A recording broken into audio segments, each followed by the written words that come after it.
Welcome to the DJ Insider Podcast, sponsored by Amplified Events. It's the only podcast where we break down insider information from our weddings, experiences, and advice from over 15 years in the wedding industry. We're your hosts. I'm Mike Kane, owner of Amplified Events. And I'm Chris Zart, general manager of Amplified Events. Let's get into it. Well, we're back. And we have one of our favorite guests on the podcast, friend of the podcast, Eric Jager from MB Events. Welcome. Hi, how are you? Good. Glad to have you back.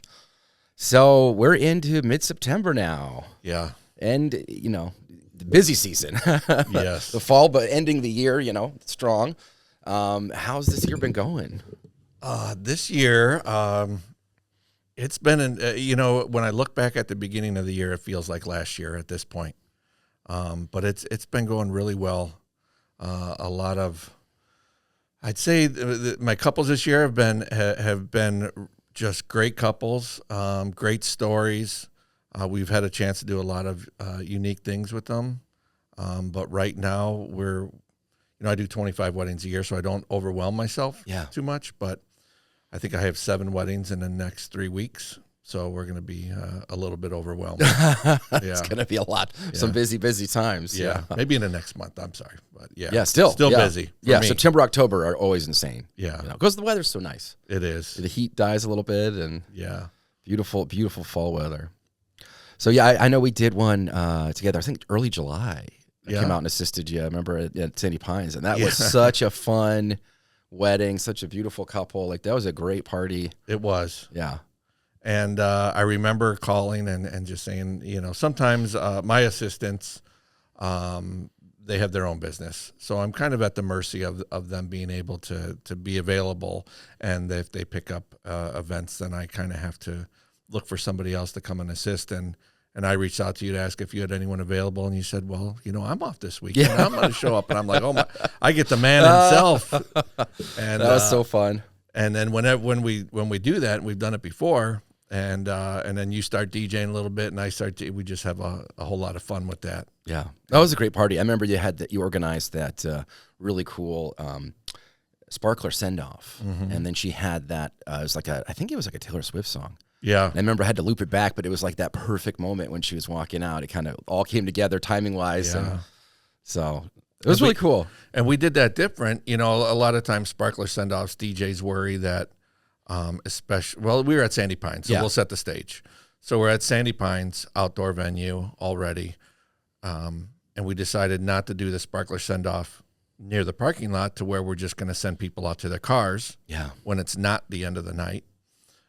So we did it in the ceremony space, that was the first time doing that, and we actually led them back into the dance floor.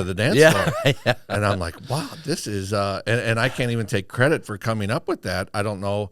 I can't remember if it was the couple that made the suggestion or maybe you made the suggestion. I don't think I said it. I think it might have been the couple or maybe Carly. Yeah. Yeah, but definitely you organized it. You're really good at that, like getting hey everybody, let's And they all did it. It was great. I did not think that they were going to be a crowd that was going to be really attentive. Mm-hmm. And man, did they listen. Yeah. They were responsive. They really were. Like every time we asked them to do something, they were jumping at the opportunity to do whatever we asked them. Yeah. And I think I even mentioned that. I'm like, you guys are the greatest crowd to just go along with anything we tell you to do, like the crowd actually wanted to see this wedding be a success. And they were on board. They're like, okay, we trust you. Yeah.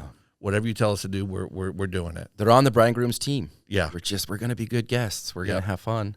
Yeah. I love that. Sometimes it's like pulling teeth, just, please just come out to the dance floor, surround the couple for the last song, please, Right. Come dance. Yeah. And I think there are sometimes, I had a wedding at Sandy Pines a couple years ago, and it was that crowd that was just, they would rather be, whether it be out smoking cigarettes in the parking lot or whatever that was, they just were not as connected to the couple. And man, is that tough when you have to, that's a challenge. Yeah. Yeah. You're trying to organize everybody to be having fun on the dance floor, doing the same things, making it special for the couple. Yeah. And they're just like, no, I'm just going to chill. Right. do my own thing. Right. At this, event that I was invited to. Yeah. That people paid a lot of money to have me come, and I got dressed and I came out here, and I'm gonna do my own thing and or have a bad time. Yeah. Intentionally so. And I think that speaks to almost when couples are creating their guest list, I think that speaks to that. You should really consider, who are the people. Are we just inviting them at this point to have a bigger wedding? Are we inviting them because it's our parents' friends? Are they going to be, on your team? Like you said, this is like a political invite. Yeah. Yeah. Well, they invited me to theirs, so I got to, that kind of. Yeah. Man, just invite. I find that smaller weddings, maybe 120 people. Yes. But when everyone there is there for the same reason, man, you have better results than if it was 300 people and half of them there are just there to do their own thing. Yeah. Well, and you'll save yourself a ton of money. Yeah. Too. That's the most expensive part of your wedding day is your guest count. Yeah. So, any other memories or events from the summer that were really, really positive, really cool, fun things that you remember from this season so far? Yeah, I've been really pleasantly surprised, I think, by a lot of couples that I was worried in talking to them. And I always ask them, how do you rate your crowd? On a scale of 1 to 10, how do you rate your crowd as far as partiers? And what's the age range of guests you think will primarily be on the dance floor? So those are some things. And sometimes I've gotten some couples that are like, we're maybe a 5 at best. And I'm like, okay, so maybe the success of this wedding isn't going to be found on the dance floor. Maybe it's with other things that we kind of help with. But those weddings have turned into just ragers somehow. And the couple, and I don't know, the couple is really surprised by it. They're excited. And it gives you as a DJ, you always feel like you've accomplished something a little bit more. Yeah. When you see everyone celebrating in the same way. Yeah. I love scaling questions, scale of 1 to 10. That really gives you a lot of information. When I was a therapist, we'd ask those questions, but then we'd ask, you said 7, what would it take for this to be a 10? What would that look like? Yeah. What do you think would need to happen? And then they're surprised because they have the answer. Or why didn't you say 4 or 5? Or if they're why so low? That kind of, you just ask those questions and then they literally hear their response. Oh yeah. Like it's called motivational interviewing, but it's a really useful tool to get people to start to take action on their lives. But I think scaling questions is a useful tool to help plan somebody's wedding too. Yeah. What a great follow-up question. Yeah. I'm not doing that. I'm doing it in a different way. Sure. But, I like your phrasing. Yeah, but what would it take to be a 10? What things would need to happen? Your family, your friends. What are the things environmentally that will get them going? Yeah. That's a good question. So, but I love the 1 to 10 question. That's a great question because then you kind of know what you're going into. I tend to ask, who's coming? What are how many people? Are these mostly family? Are they mostly friends? And I ask, what's the vibe going to be like? Yeah. Are your family friends? Do they love to drink? Do they love to party? Do they love to dance? Oh yeah, we're big dancers. I'm like, okay, that's great. It's great news to hear. Or they're like, no, we're very chill. We're really just looking for background music.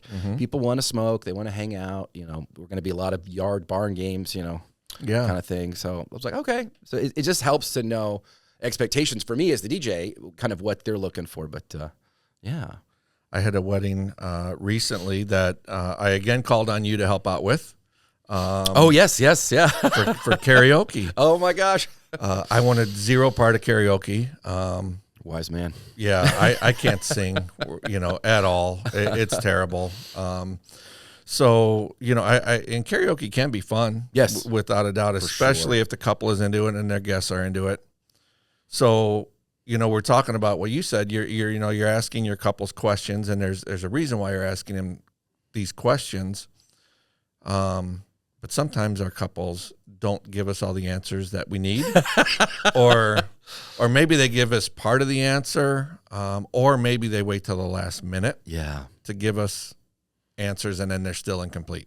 So that's kind of where I was with this wedding. I was traveling a lot before the wedding, and so I needed the information a little bit earlier than usual, and I just wasn't getting it. So when I got to the wedding, I knew that they had liked karaoke. The bride had told me that the groom was not a dancer at all. He won't be on a dance floor, but he loves karaoke. Okay, so let's make karaoke happen at your wedding. They decided to put it at the end of the reception as an after party. All right, I love that. Should we, and then I asked the question, how many people are going to be involved in the karaoke, or how many people would you like to see there at the end of the night? And if you're going to tell me 80% of the wedding, then maybe I have to find a way to keep them there that long. Yeah. Lock the doors. Yeah, right? Yeah. We actually did lock one door. You can leave when you sing one karaoke song. Yes. Once you say. So you're always giving the crowd something to look forward to throughout the night or whatever that is. So did you tell the crowd? Like, hey, we did. After party, stick around. And I was learning a lot from this couple we didn't officiate the ceremony, but we did the ceremony music. And the cool thing was the officiant who married this couple, the groom married the officiant. You see what I'm saying? Yes. So the couple, they have a close relationship with the officiant in the past. And now, so they've officiated each other's weddings now. But the one wedding happened 13 years ago at the same venue. Oh, wow. Everything was the same about it. Just and I DJ'd years. that wedding as well. Oh, okay. 13 so years you've ago. got history with this, the couple, with the friends, the group. Right.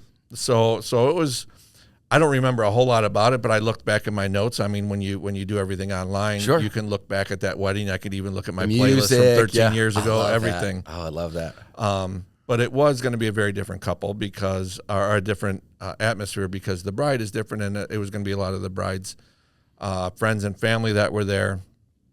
And what I learned is she was big into theater, musicals. She was in theater in high school and maybe even into college a little bit. And as I saw her guests showing up for the ceremony, my mindset changed pretty quickly on what was going to get people on the dance floor. Just, not to judge people, but you can look at people that are coming in and say, like, okay, just based on what I'm seeing here, this is where this dance floor is going to go. This is what they need to keep them going. And luckily we guessed right. During cocktail hour, during dinner, I was getting that playlist ready, and it worked out really well. So. I love that about being a DJ. It's like you work with enough crowds to like, oh, this is a musical crowd. Yeah. I'm going to drop a lot of musical numbers from movies and Broadway and or whatever. This is a sing-along crowd. This is a rock and roll crowd. This is a punk. You can kind of. That's what they're paying us for, right? Because it's like to kind of pick up on those little things that they may not. Some couples, they intuitively know and they get it and they are right. A lot of couples, it's kind of, this is what we like. We hope our family likes this. Like, well, Mike, we'll figure that out, Yeah. But I love that you make that adjustment, because we're always doing that. I'm listening. And sometimes they make references in speeches to songs or, I'm like, oh, I'm going to play that one. Yeah, without a doubt. Yeah. So. Even sometimes coming out of the speech to start off dinner. Yeah. If that song, if they mention something, you're able to surprise them right off the bat. Yeah. With something. Yeah. I mean, from this event, I learned so much about karaoke, and now Joey is like professionally trained, ready to go. So karaoke was never a service that we really offered. We've had a few people reach out. We had a corporate client reach out last year, and like, we want to do like musical, like Christmas Carol kind of karaoke. Yeah. And I was like, yeah, I think that's something we could do. Because I was looking at it for our holiday party, because I love karaoke. I really enjoy it. I'm not good at it, but I enjoy it. You know, I get into it. I'll kick and just sing and kind of like really rock the stage, But it's silly. It's meant to be silly. Yeah. And so, we downloaded this software that works with karaoke, and we did that. We did that holiday party for the company, and that went really well. They just did a sign-up list, and we played the songs, and I introduced them, and they went great. Sometimes it's like pulling teeth to get people to sing, so you have to have background music in between. If anyone else, come sign up, Yeah. And you just keep things light and fun and encouraging, and that's it. And then we did it at our holiday party, and it got, the more we did it, everyone got drunker and got sloppy and funny, Yeah. And it just got weird and crazy. But that's, in my opinion, that's what karaoke is. And that's what I thought we were kind of signed up to do. Because I'm like, this should be a fun thing. I'm glad to do it. We'll bring the equipment. I couldn't imagine doing a wedding and then doing a karaoke after. Like, that's a whole nother setup. It's a whole nother set of like stuff to remember and to be in charge of, and you have to keep the energy high and light. And so I was like, oh, Joey, do you want to do this? He lived in town. He's, yeah, I'm available. I'd love to do it. I thought it was going to be a simple thing. I did not know that this couple, they love karaoke, and they are like karaoke pros. They understand. They do it all the time. They understood way more about karaoke than I ever did. Yeah. And so she called with concerns like the night before the wedding. Yeah. Or the day before, something like that, very shortly before. And I was like, what? So then we had to look at the software, like set it up differently, use the QR codes. And then I had to tell Joey where to set up and bring extra equipment. And then, we couldn't plug into the house TV. So we had to do a projection, and it was a whole thing. But apparently Joey said it went really well. People were singing, having fun.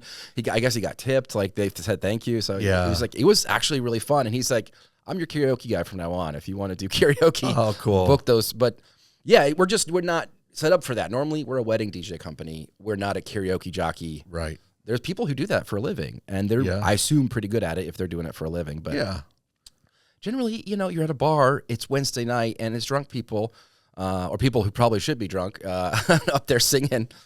But this was another level. These people took it seriously. Yeah, they were talking about, we need to change the key of the song. We need to change the tempo, all of that. And I'm like, I didn't even know that you could do that. I thought you just sang the song as is, but they actually wanted to modify the song a little bit to match.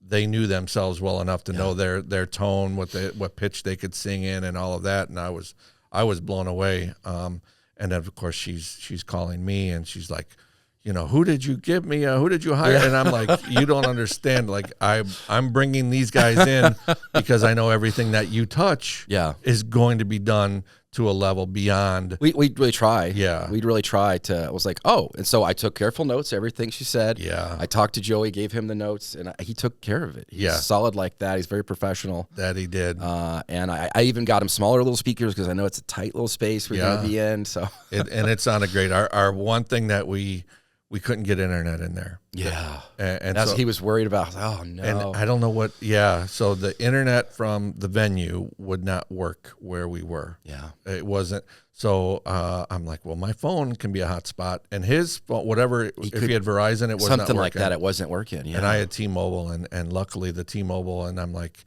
I'm just setting my phone here. I'm going to hang out for a couple hours, And it ended up working out. And I got to stay and watch and see him do his thing and everyone else perform that and it was it was nice kind of being on the outside now and just being enjoy, almost like a guest. Yeah. And it was fun. Yeah. Did they get 80% of the crowd, do you think? Quite a big number? I'll tell you what, I bet every bit of maybe not 80%. Pretty but close. When we got more realistic, I think her actual goal ended up being 50%, and we exceeded that. Yeah. Oh, that's fantastic. That's so great. I really thought it was going to, just in my experience, this is not going to go the way you think. Right. She was acting like she wanted every guest, nobody to leave. And I was like, people, it's a long day. It's hot. They're dancing. They've been in uncomfortable shoes. And then the wedding's done at 11, and you want them to stay additional 2 hours and sing and drink. And I was like, a lot of people are going to go home. Yeah. I assumed that would happen. It did not. We'll do our best keeping people to stay, but we can't force people. And same with people singing. She's like, I want everybody to sing. And I was like, I would love that, but I can't force people to do that. Right. But you did make it easier by having the QR codes, the scan, all of everything that you could do to facilitate that. Yeah. People can request on the app. It's just a lot easier. They can search the whole library. Yeah. But internet is important because there's, 50, 75,000 songs. So we don't own all those. That's why we pay the software licensing fee. And then, we can quick download it, but we need internet. And so, Joey's texting. I was DJing a wedding. Oh, no. And I was like, of course, the venue and his phone. So I was like, talk to Eric. Yeah. See if he has a hotspot or knows of something. And sure enough, he did. And I'm so appreciative that it worked out well. After getting no sleep and flying through the night. Oh, that's right. I forgot about that. You had to be definitely on E operating. I was. But once I made it through my part, and there was this was a wedding that I didn't have a lot of answers that I was kind of figuring out on the fly.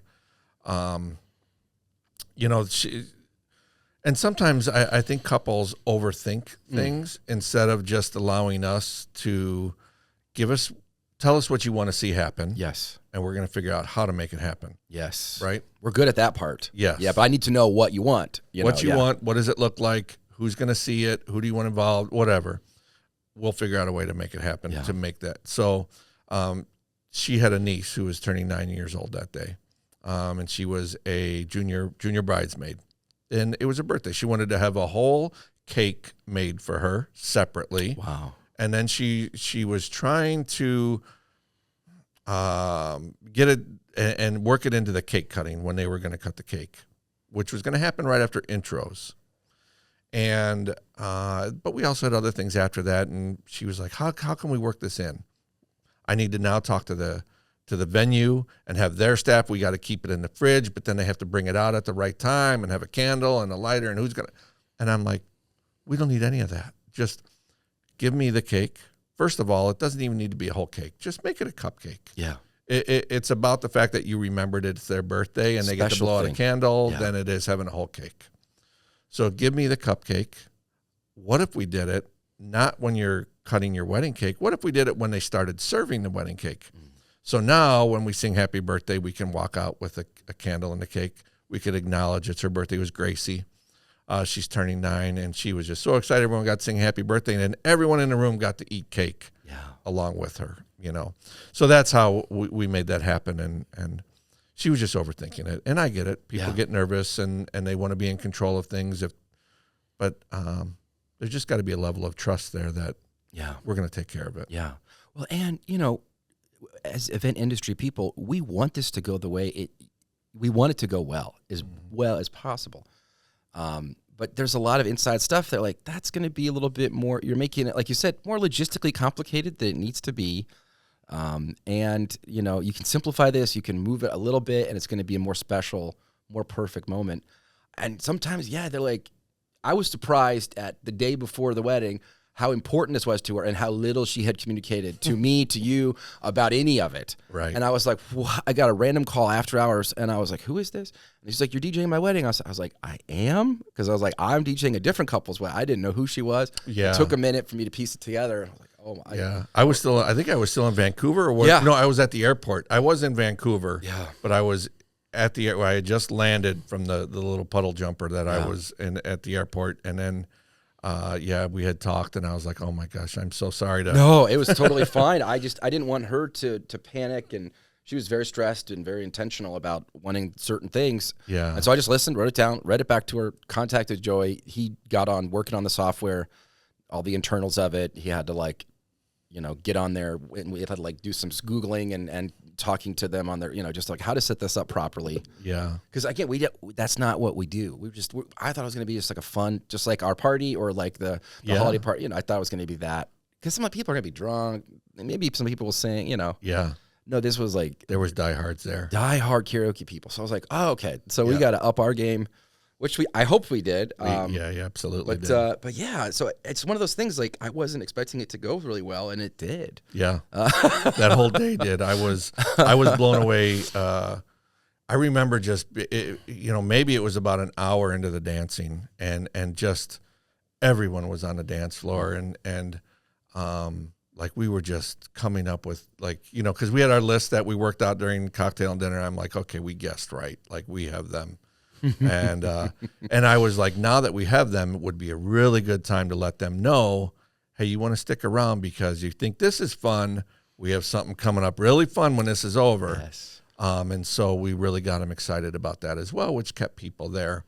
And then when we finished the night, it was really important for them to have a song waiting for them queued up. Yes. And they were the first ones out that door. They were standing there with the microphones with the song ready to go, and we got everyone else out the file straight out there. And as soon as they made it out there, boom, they were singing, and we were in karaoke mode like within 2 minutes, which is exactly what they wanted to see. Yeah. I mean, she gave very specific, this song, this speed, this key. Yeah. Ready to go. We're gonna walk in and sing, and I was like, oh my goodness. Yeah, it happened. And she had a very specific vision, which made it easier to make that happen. Yeah. So I just was blown away. I like, this was your very specific vision that you waited until the very last second to talk to us about. Yeah, right. And I think that vision, I think it changed a lot, Sure. and it was like, so it took until that last moment to say, okay, yeah, this is what I'm going to settle on. This is what I want. Yeah. We're going to give you guys, 7.5 hours to make it happen. Come up with something. Yeah. Which we did. But gotcha. But yeah, just, for future reference, if you're a couple planning, more notice is always better. Yeah. And, be willing to have a kind of a collaborative, what you want is this. What about this? I'm worried this might happen as a professional, have you thought about this? That kind of. Yeah. But it all worked out. And I'm thrilled by that. But you've been DJing a long time, been working weddings. I love to talk to other business owners about, like, what are the things that you're learning? What are the things that are going well, the lessons you're learning, and what are some of the challenges doing this work this season that you've kind of experienced? Anything that you'd want to share or process? Yeah, I am naturally a procrastinator. And I think I use the excuse of is that I'm a creative, and so I'm a procrastinator. So my wife is not. She is a planner, and so she's helped me a lot in helping me be a little bit more structured in scheduling, being more proactive, and following up with clients before they need to follow up with me. Sure. To keep them on schedule. Yeah. Because it's really our job to keep. They've never planned a wedding before. Sure. So this year is probably the one year where I've been a lot better at getting the information I needed earlier from my couples and helping guide them along the way. We use the same software, which is awesome. Love it. Yeah, we both use it in our own way, and which is the cool thing about the software, and that you can personalize it. But I mean, it's just the most amazing thing if people answer the questions that are on there and all the stuff that we're putting this out there for them. Number one, to help them, to offer them suggestions, but ultimately it's going to help us. Yeah. Right. So, I think that's one thing that I've learned is procrastinate less, or at least try not to. I love that. Yeah. Yeah. I'm a very disorganized person. Yeah. I'm just a disorganized person, but doing weddings has taught me to have systems in place that are more organized. Yeah. But, I've learned as a business owner, your strengths are going to be your strengths, your weaknesses are going to be your weaknesses. Yeah. I would have never guessed that about you because, when we work together a lot. Yeah. I call on you a lot, hey, I need this from you, or can you help with this? Yeah. Every time I show up, like, photo booths, I sold my photo booth. So of course I was renting one from you, because I love your photo booths.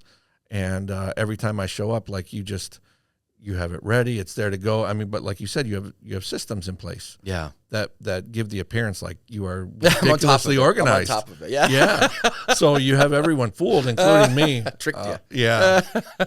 But you actually are. I mean, you know that. Yeah, I try to have systems. So you have these systems. Yeah, but it's not really. I would not consider myself a planner. I would not consider. My wife would definitely admit that I'm not a planner. Yeah. I love to live in the moment, be spontaneous, but I like to have like a broad outline of a plan going in and then adjust it. Yeah. I had Joe Christian listen in on one of my calls when I meet with my couple.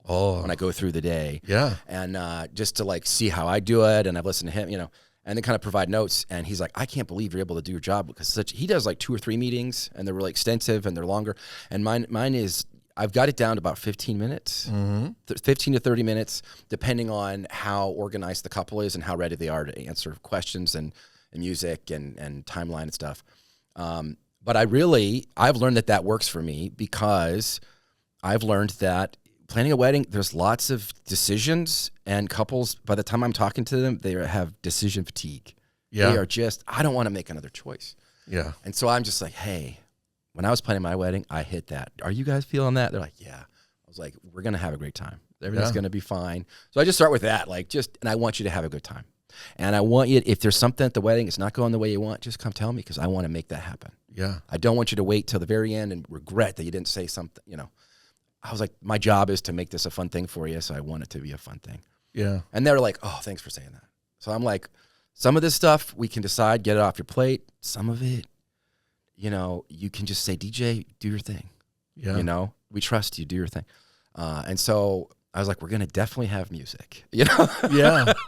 So, but I'm like, I don't want to give you homework. If you want to be, you know, choosy and particular about the songs, I want that. If you don't really care, I don't want you to feel overwhelmed that you've got this like to-do list from me. Mm-hmm. I was like, I don't want to give you homework. Yeah. But you have the skill and knowledge and experience to be comfortable in that. Sure. Sure. And that works for me, for my style of how I do things. Yeah, you have the framework. Yeah. And that's really all you need going in. Give me some basic songs you love, some basic songs you want me to avoid, and I'll take it from there, and the crowd will tell me the rest. Now, you know, that can lead to some figuring out what the crowd likes moments, and there's risk in that. Crowds, some crowds, if you don't hook them right at the beginning, they're out. Yeah. I'm not dancing, you know. Right. But some crowds, you can kind of build, and I've just tried to study, like, is it me why they're not dancing, or is it them? Yeah. You know, what's the reason, you know, or is it the weather or something else? You know? Yeah. But but that's been kind of the thing I've been learning is like really trying to build trust and a connection with the couple, so they trust that I have their best interests in mind, and I'm going to do my thing the best of my ability to make a good wedding for them. Yeah. What I've been trying to do with my staff is to get them to start thinking, how are you going to earn a 5-star review from this couple? Mm-hmm. You have to deliver a 5-star experience. Mm-hmm. And so I've really been working on that with our team of like, you know, how you communicate, how often you communicate, making yourself available, answering, you have the answers before they have the questions. Mm-hmm. And they sometimes don't have the questions, so you help them.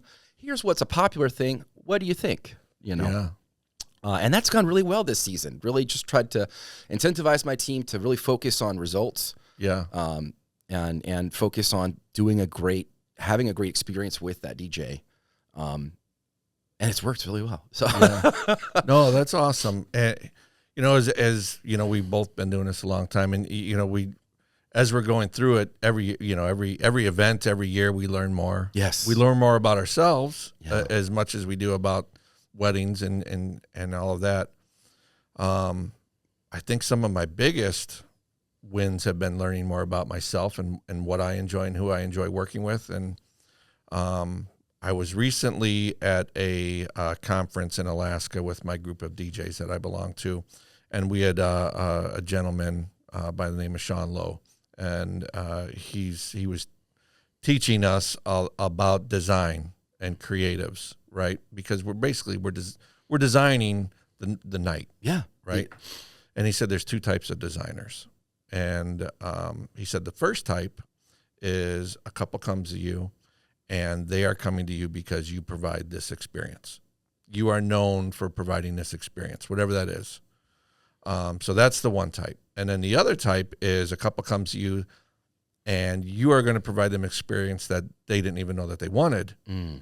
You know, so you're able to ask the right questions to understand what it is, what you could help them create, and they would have never been able to come up with it on their own because they didn't have the answers because they didn't even know what questions to ask. So does that make sense? Like that makes perfect sense. Yeah. Yeah. So I think I'm like the first type. And I think you're kind of like the second type. I think you are. Yeah. And they both are, you know, when you're comfortable doing what you're doing. Yeah.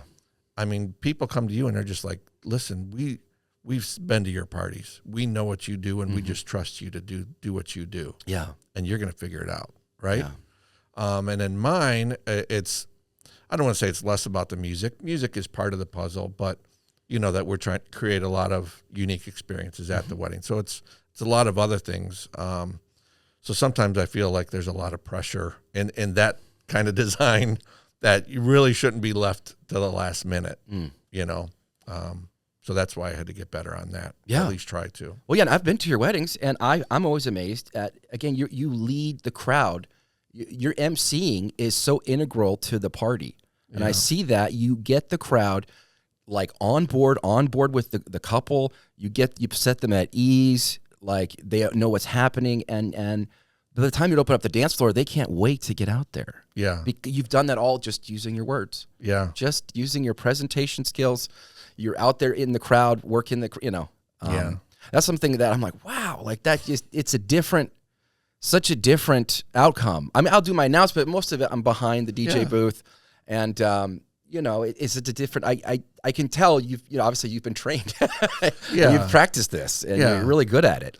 But that's a different dance party than the way I throw a dance party, the way I approach it. You know, I think they're different clients. Yeah, sure, really, that too. People who are looking for that experience. You know? And it's not to say one is right or one is wrong at all, because they're both crazy valuable. Yeah, you know. But to me, I find it so fascinating that we do very much the same job, but so differently. Yeah, with similar and different outcomes too. You know. Yeah.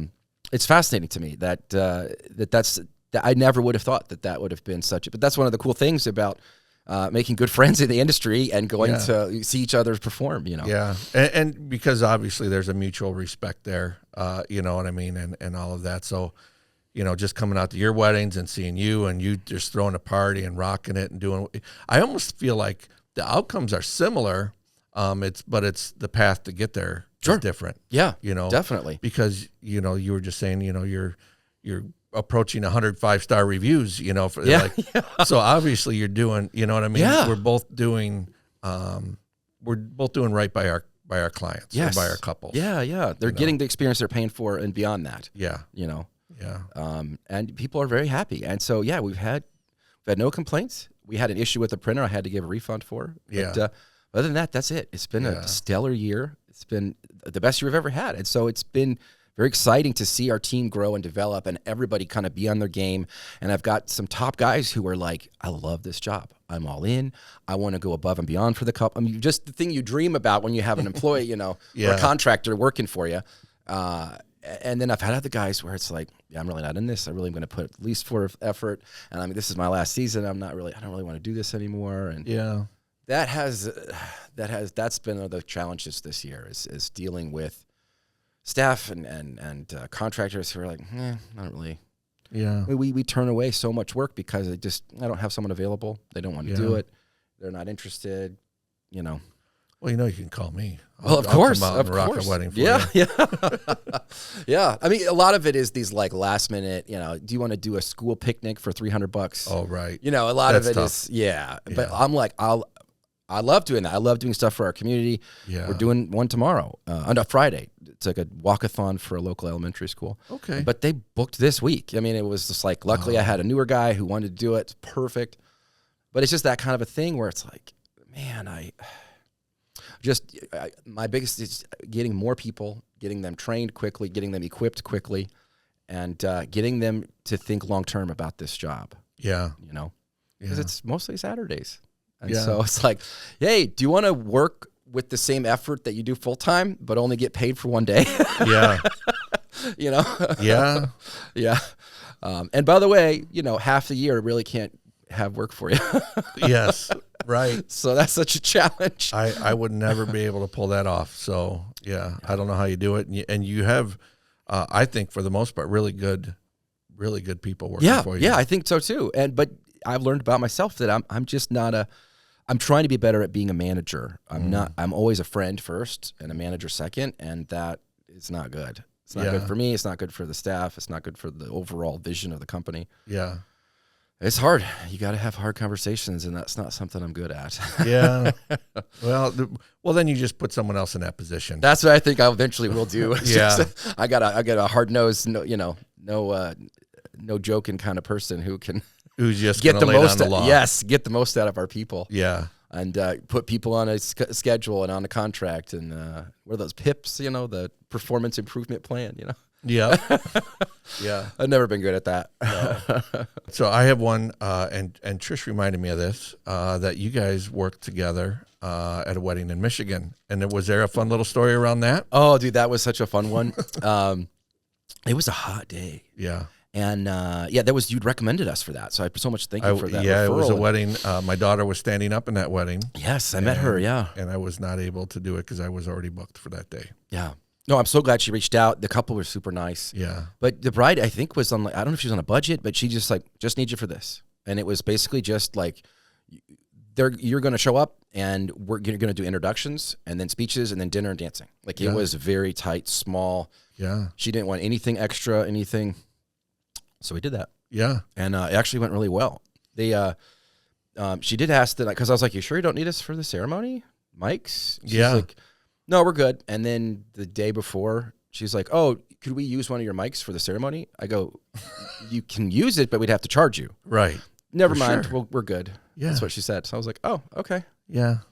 Super nice person, but I was like, I hope they could hear everything at the ceremony. Yeah. But it's an intimate garden. I'm sure it was fine. Yeah. How was the experience? I heard one of the stories that was shared was that you guys were able to eat very, very late. Yes. Yeah. It was, they did they do the buffet style. And I think the caterer didn't, I'm not sure what happened there. If it was the caterer or if there wasn't more guests who showed up who weren't supposed to, or, there wasn't enough food. And we were the last through it. And so. Which generally is okay. Sure. But I believe even on the timeline, like it was way later. Yeah. We were eating when we're like probably supposed to be starting dancing. Yeah. Because it was just everything got pushed back and, yeah, it's one of those things like I've come to just like, I feel bad for photographers.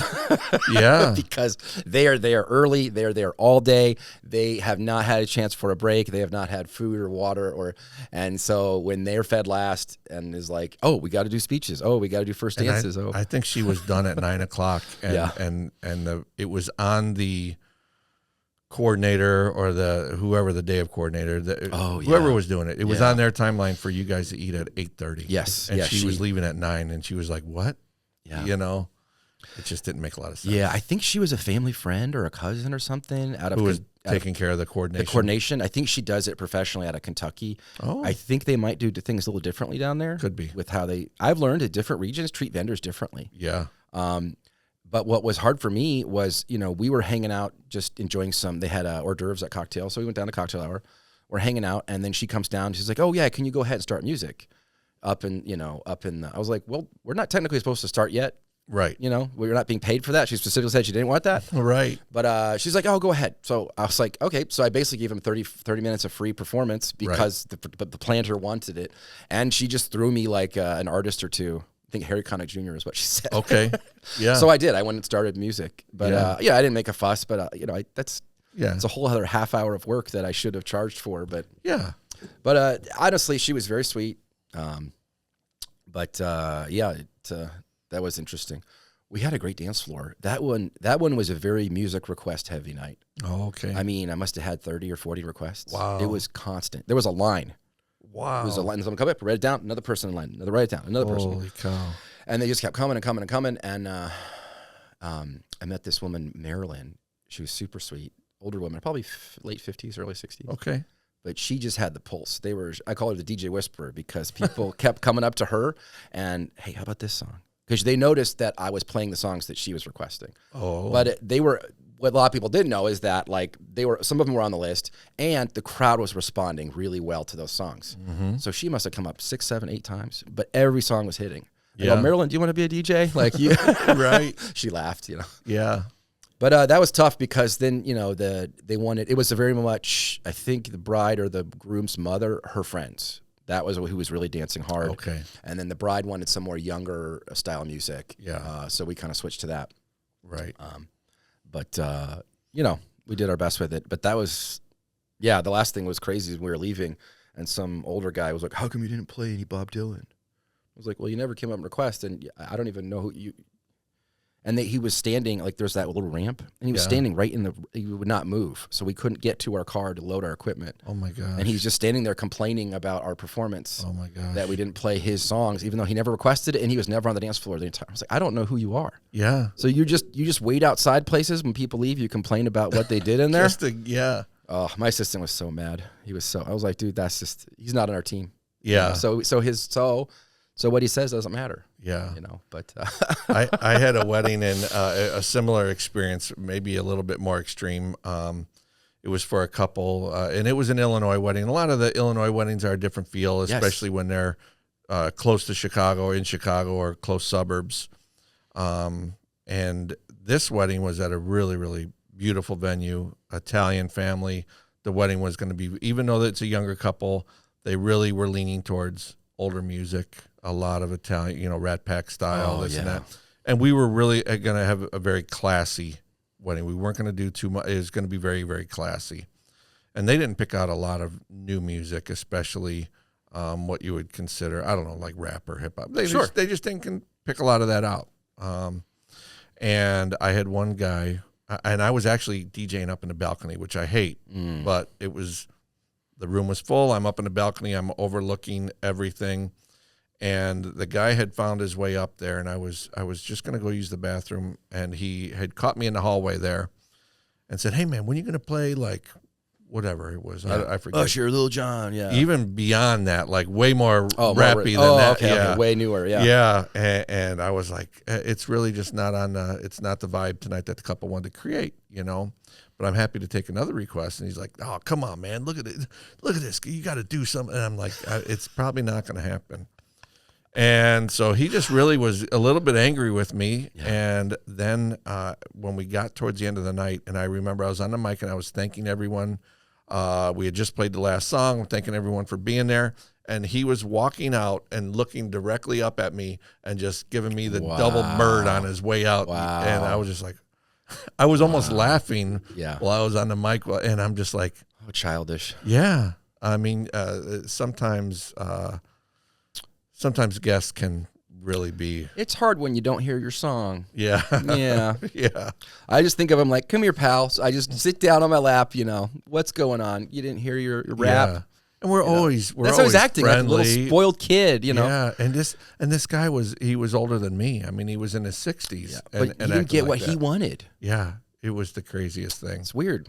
How do you feel about? And I don't think we work with a lot of planners. Yeah. Or I don't think where we are, we work with a lot of them. But I think a lot of times couples look for planners or coordinators because they've never planned a wedding, and they want that. Take that stress, and what are the things I need to know, I should be aware of, and organizing all of this timeline, all these details, all this. Yeah. I love when a planner does that. They really make our jobs easy, and they elevate the experience for the guests and for everybody, and for the couple, which is the whole goal, right? Yeah. When a planner is not good at that, they literally derail everything.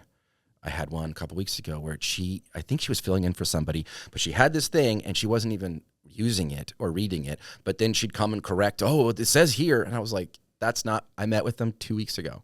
That's not what they want. Right. And it was just that kind of a thing. And there were speeches, and it just very difficult to work with. And then she brought like her boyfriend, and he was wearing like sweatpants. Like they were just hanging out, having our own private date they weren't actually working. Yeah. It was very frustrating. Especially because poor photo video, like we did the 2 speeches, that's what we had. That's what I had. That's what I confirmed with her. That's what I confirmed with the couple.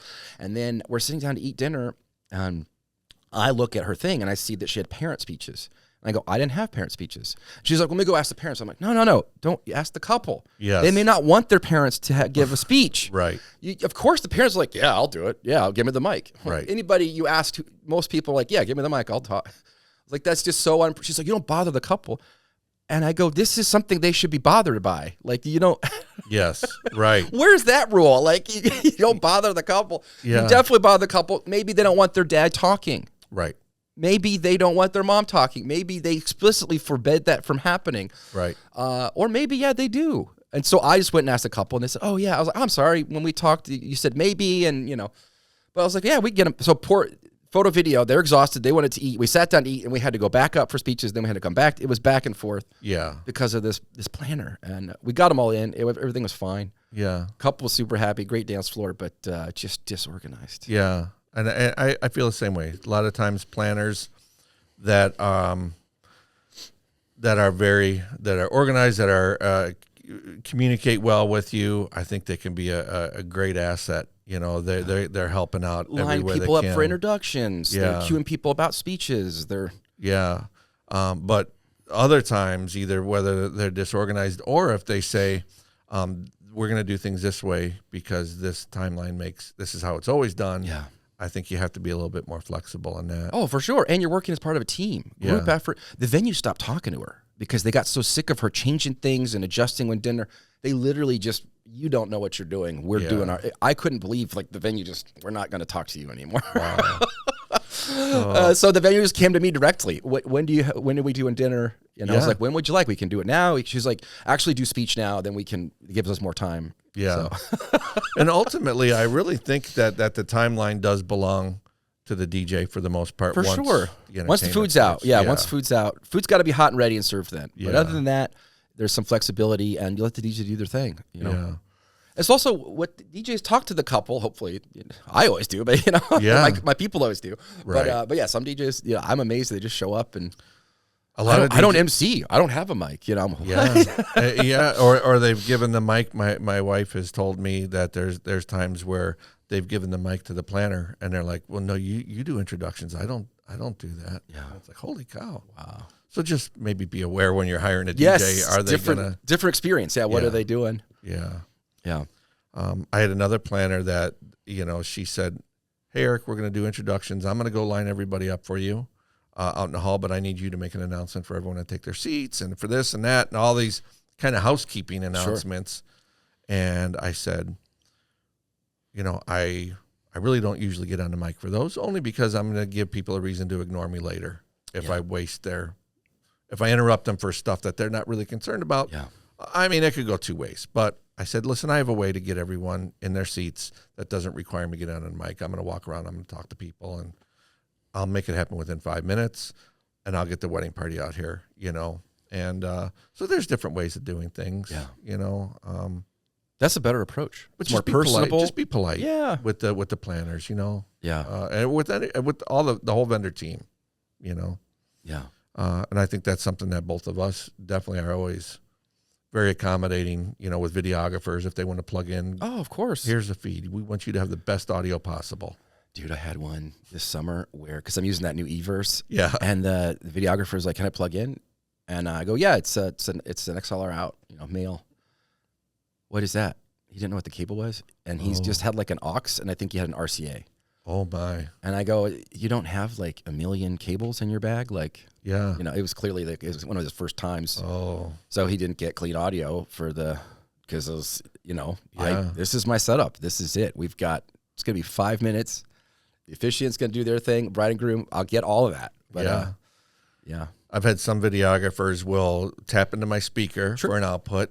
They will then hang another mic in front of the speaker, recording that, the best, and then put another one. They have on the mic. I hate that. That's the one I don't like. I hate that. Yeah, it definitely can't sound good, in my opinion, and it makes the mic awkward to hold, and it looks weird, and and then I worry about interference issues. Of course, whatever that is. You're strapping another recording device with a battery in it. Yeah, it's blocking this thing that's sending out a clear wireless signal. Right.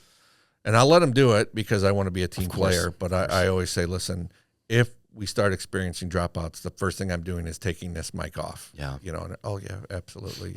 Yeah. Yeah. But those are what. Yeah.